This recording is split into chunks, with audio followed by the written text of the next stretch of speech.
neljapäeval, 7. detsembril algusega kell 12.00 Jõhvi kontserdimajas lastekontsert Vanavanemate jõulud. Esinevad Liisi Koikson, Joel Remmel klaveril ja Eesti Televisiooni lastekoor. Muinasjutuvestja Piret Päär, dirigent Arne Saluveer.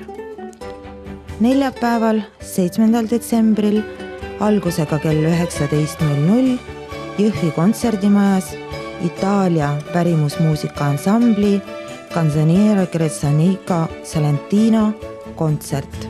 Täis kirge, rütmi ja müstikat.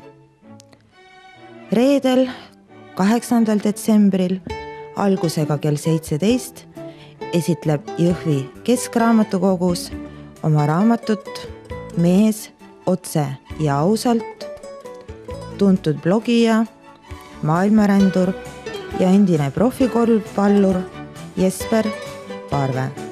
Sissepääs on tasuta.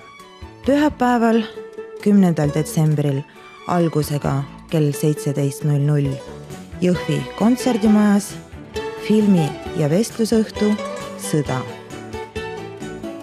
Kohal on filmirežissöör Sulev Keedus, kelle uus dokumentaalfilm Sõda on lugu ühest rahuvalvajast, kes missioonilt tulles ei saanud enam leppida siinsega, eluga hetke ja igaviku vahel. Filmile järgneb vestlus režissöör Sulev Keedusega. Pühapäeval, 10. detsembril algusega kell 18.00 Kohtla-Järve kultuurikeskuses Pavel Schelli suur kontsert ja esietendus Ma elan. Üritus toimub vene keeles. Esmaspäeval, 11. detsembril algusega kell 19.00 Jõhvi kontserdimajas Venemaa ühe parima nüüdisteatri Peterburi tantsuteatri ahvatlus, etendus, show Vihmas. Esmaspäeval, 11. detsembril algusega kell 19.00 Jõhvi kontserdimajas Vana Baskini teatrilavastus Elizabeth Colemani üle maailma suurt menu pälvinud komöödia See on minu pidu ja teen, mis tahan. Suren või ära.